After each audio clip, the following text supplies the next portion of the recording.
Hey everyone, I'm here to talk about how you can get support from your administration, specifically how to advocate for your needs. That was the top winner of the poll this week. So thank you for those who voted, and hopefully a few more will pop in. I'm going to wait a few moments. If you have not allowed StreamYard to share your name, then when you comment, I can't see it. And I love to see your comments and pull them in and give a shout out to you. But I can't make that happen if you don't give StreamYard permission. So that would be a great thing to do. And there's something wrong with my zoom on my camera. Let me see if I can fix that. I don't understand. Every time I open this camera, I zoom it in and I save it as a setting. And when I go on there, it's set. But unless I open the camera itself, it keeps zooming out and I don't know why. So hopefully I'll open here in a minute and zoom me in. I feel like I'm far away from everybody. You get to see my whole room, my exercise ball, my half painted door. Yeah. Real life, right? Just like at your house. Oh my goodness. I may got the October blues. Yeah, I heard about this week and yay, I'm zoomed. Angela Watson had a blog post about it. And if you're on my email list, I sent a link to that with you.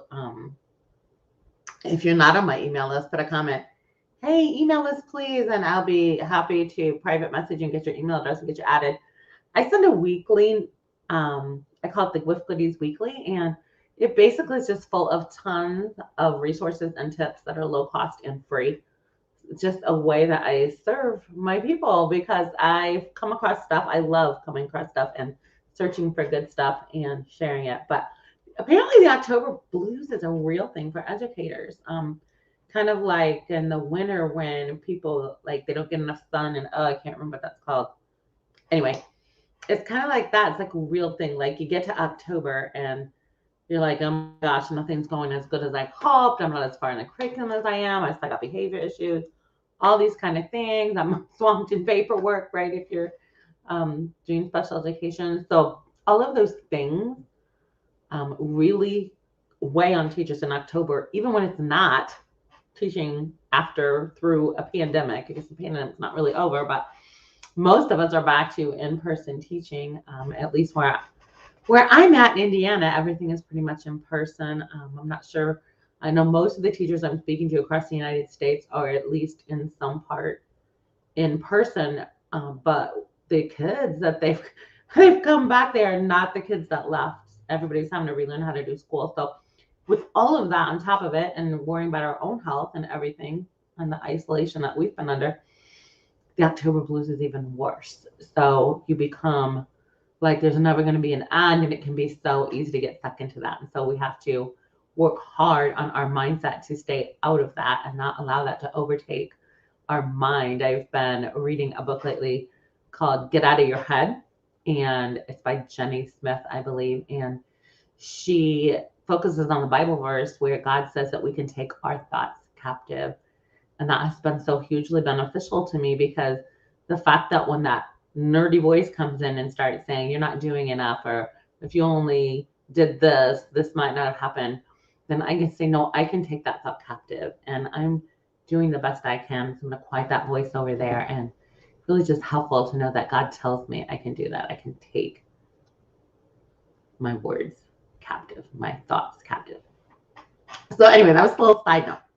So if you're tuning in, let me know you're here. Say hey, and let me know if you like any of the tips that I'm sharing along the way. I'd love to hear your thoughts about it. Sometimes I feel like I show up and not very many people show up live. So even if you're watching on replay, because it's hard to align your schedule, put hashtag replay. Let me know that you are getting something from my efforts, because I don't come on here for my own accolades. I come in here to serve my people and I'll make sure that I'm giving you what you want. So I send those surveys every week. So what I have learned I'm in the middle of year 31 now. And what I have learned with that many years in education is that advocating for ourselves is really hard to do. We know that a child might need more assistance than we're giving them, and maybe might need a one-on-one for part of the day to be successful and shine out. I'm so distracted by my clothes right now. It's that ridiculous. It's laying crooked. It's because of my scoliosis and then it's backwards on the camera. Okay, I'm sorry. I'm going to be on track now. Look at the real me tonight. I am struggling. Okay, I have a crooked shirt. Just let it be crooked. There you go. I'll just pull it crooked. That'll be my new look. Oh my goodness, this is so ridiculous. The things that bother me. Now you're all going to notice it because I brought it to your attention. Okay, I can't stand it. I got to put it back. Trying to get it more even here. Pull it back. Maybe that'll work. No, it's weird the other way. There! Yay! Okay, so advocating for ourselves can be a really hard thing. One, we tend to put ourselves and our needs last. We go to administration and they tell us there's no way, there's no budget, there's no fund. You just got to figure out a way to do it. And so we're the good little teachers and we go away and we try to continue doing it, even though things are falling apart. It could be that you don't have enough time to do your paperwork. It could be that you have a student who needs more hands-on or more time in special ed or more time with a one-on-one. And because those things aren't happening, your overwhelm just keeps going and going and going and going. And that leads to things like the October blues or wanting to quit the profession. And people are leaving teaching at huge rates. And the research is clear that the majority of teachers that are leaving, special education teachers specifically, are leaving because of too much stuff being put on their plate. They feel like they just can't do the job right, so they don't want to do the job anymore. I've been there. I know some of you are there right now. Some of you have been there and gone through it. Praise God for that, right? But more and more is put on us and nothing is taken off. So how can we advocate for our needs? Well, the number one thing that administration loves to see is data. And so I know like one more thing to collect data about.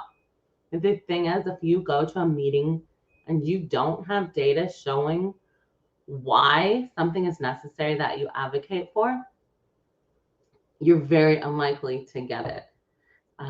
So I highly encourage you to do that. If you feel like I don't have enough time to do all this paperwork and I'm spending so much time doing other things and I need to have time to do paperwork, and maybe I can get a comp day or maybe I can have a sub cover my class.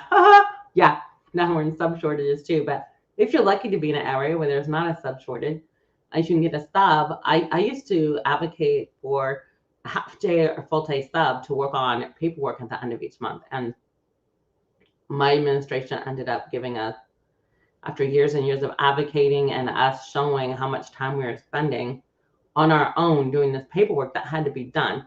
And so we had to keep track of, we didn't have to, nobody told us, sorry, this is what we chose to do as a staff. We kept track of the hours we worked at school and what we did. We did this for 2 weeks. So we put our on the clock hours and what we were doing every day for that time, and then how much time we spent on paperwork besides that. And so that actually led to two things when we went to administration with the data. One, we got a half day a month to work on IEP paperwork.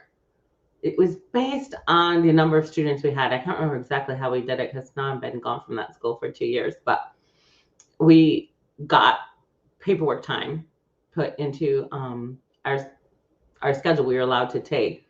And then also we advocated for purchase of a program to do recurring email so that we could set email once and remind everybody that they need to be filling out progress monitoring. And we go to the gen ed staff, the teaching assistants, the speech and language, OT. So we'd send it to everybody, but we do it once and then it would go every week at the same time. And so our data came so much better because we found when we looked at what we did for 2 weeks, we were spending so much time running after people trying to remind them to do data. That was such a waste of our time. So recurring email got purchased for us through a program. Oh my gosh, I just forgot the name of it. Anyway, there's a free one now. It wasn't available at the time that we had advocated for this about 4 or 5 years ago. There's a free one called Mailbox. And so if you look up recurring email Mailbox, it is a free extension on Google Chrome, and it probably works on other mail programs as well. but it definitely works with Gmail. And you just set your email and they automatically remind. It's a game changer. Oh my gosh, I can't think of the one that we used that they paid for before we got that free one. Anyway, recurring email. It's a beautiful thing. I call it your new best friend when you finally learn about it because it is such a game changer in the time that you save. So do your data for a couple of weeks and then advocate. So the same thing if you have a student who you think needs more special education services or less special education services, or a one-on-one aid for a particular class or a particular part of the day. Keep the data for at least 2 weeks showing the things that happened or didn't happen because that child had to have extra supervision or needs. Or I used to keep it too for in class so that if an inclusion assistant or myself was co-teaching, we would document what we did for each student each day so that when it came to IEP time, and we might have parents that are saying, oh, my child needs to be in that inclusion class. And yet in 9, 10, 12 weeks, however long we kept the data, maybe that student never got special services during that entire time, never needed to go with small group, never needed help on assignment, never needed behavior help, never needed safety anxiety help, and they're passing their classes and doing well, then that helps advocate for that as well. So those are just some ideas, but honestly, the number one thing is to keep the data. Administration loves data, and the more we remember it, the more we can understand how to go to them in our world and they're on their terms with our information to advocate for ourselves, and we'll feel confident because we have the data in front of us. So I hope that was helpful. Let me know in the comments. If you have any other ideas, I'd love to know them too. Always good to get ideas from everybody. See you next time.